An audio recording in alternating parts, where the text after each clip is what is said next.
Olá, sejam bem-vindos a este canal. Meu nome é Carlos Zanino e o tema de hoje é: como deve ser o culto a Deus? Dentro do formato eclesiástico, tá? Como deve ser, tá? Como deve ser feito isso em um templo religioso? Vamos lá então, de forma bem sucinta e resumida, tá? Antes que eu comece, deixe o seu like.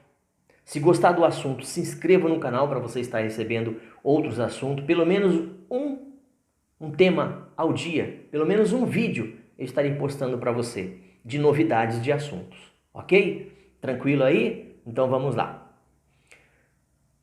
Então como eu devo cultuar a Deus? Olha, eu acredito que não deveria ser de uma forma superficial, ritualística, tá? Não devia ser apenas um momento que você tem ali marcado com Deus, aí Deus vai aparecer, vai te ouvir, e aí vai ter ali um certo movimento, uma situação. Mas eu acredito que muito mais do que essa forma externa, tá?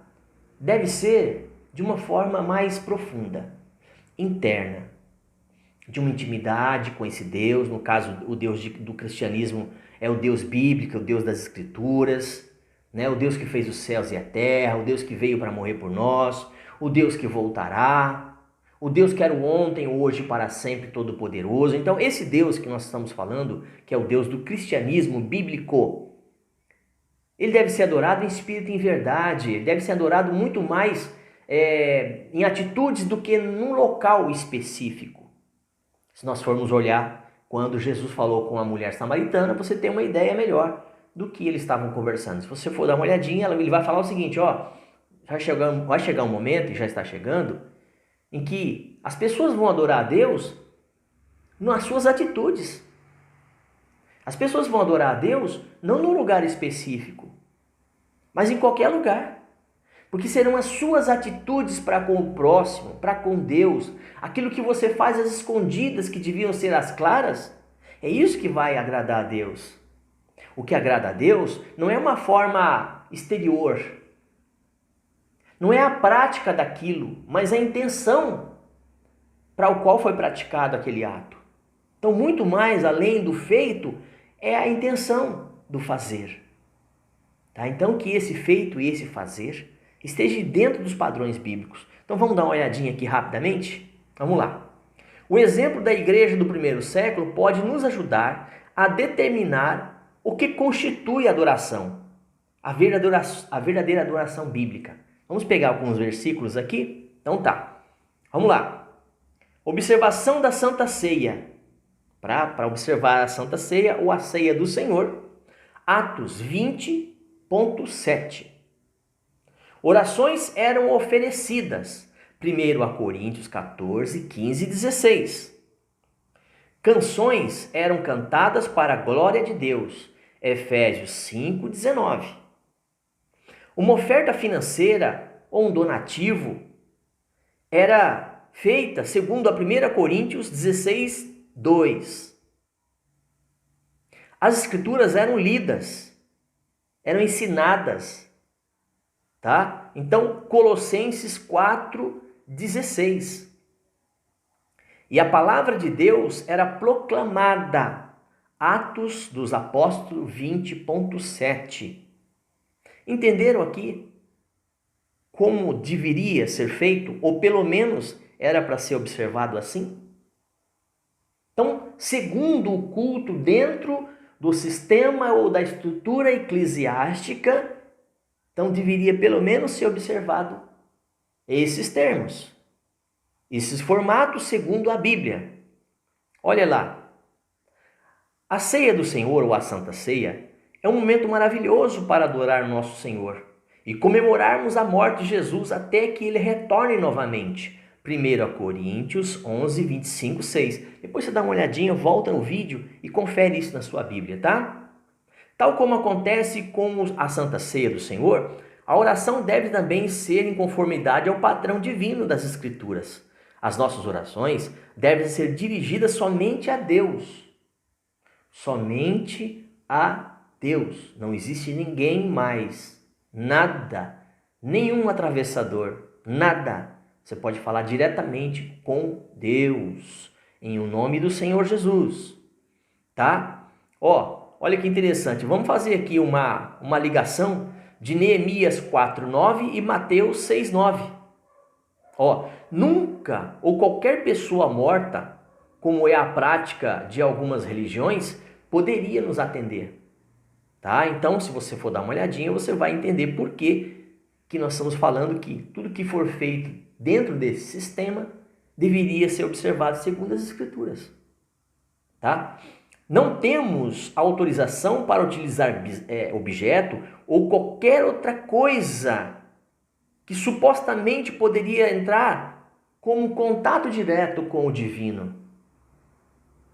Tá? Nas religiões, nas diversas religiões, que hoje não dá para citar aqui o nome, mas assim, que utilizam de objetos, de coisas, para ter o contato com Deus, com o divino, tá? Mas na verdade isso não há necessidade, não é necessário, porque a Bíblia fala que não há.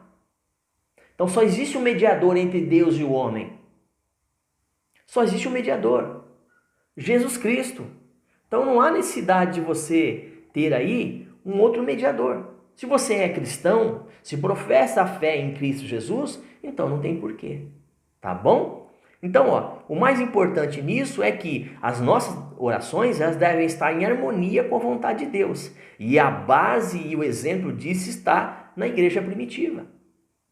Cantar fazia parte dessa adoração. O apóstolo Paulo nos ordena, falando entre vós, o apóstolo Paulo falando, nos recomendando, falando entre vós com salmos, hinos e cânticos espirituais, cantando e salmodiando ao Senhor nos vossos corações, dando sempre graças a Deus Pai, em nome do Senhor Jesus Cristo.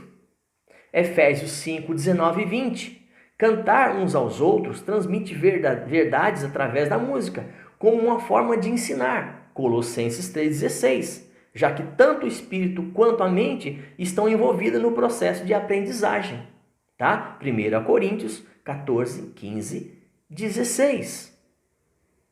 Se nós estivermos observando isso, nós estaremos observando aí o mínimo padrão para se cultuar dentro do sistema eclesiástico.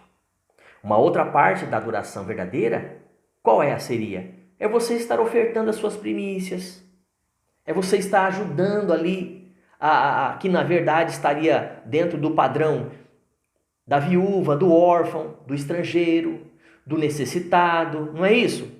Se você está dentro de uma estrutura eclesiástica, lá eles vão estar pagando luz, água, telefone, as despesas. E se você está ali congregando, então ajude. Ajude alguém com cesta básica, com alimento. Muitas das igrejas desse formato eclesiástico tem assistente social, que faz uma triagem para ver as pessoas que precisam, e aí vão estar ajudando aí as pessoas, certo? Então, vemos aí como Deus nos dá aí um direcionamento para que o homem possa, de alguma forma, estar fazendo alguma coisa relacionada e que esteja pelo menos dentro de uma base, de um padrão, tá certo? Então, se nós formos observar isso aí, 2 Timóteo 4,2, uma reunião na igreja que não inclui a palavra de Deus como um componente principal, não é verdadeiro culto e adoração bíblica. Porque precisa ter a palavra de Deus sendo ensinada, sendo explicada. Precisa ter base para que isso aconteça. Mas eu vou falar uma coisa para você. A verdadeira adoração não é você ir ao templo, é você ser antes de ir. Tá? Então, que você seja a igreja de Cristo, que você seja a verdadeira igreja do Senhor Jesus, a morada, a habitação do Espírito Santo. Mas se você congrega, então siga esses ensinamentos, tá bom? Então até um próximo vídeo, que Deus abençoe a sua vida, a sua casa, a sua família. Até mais.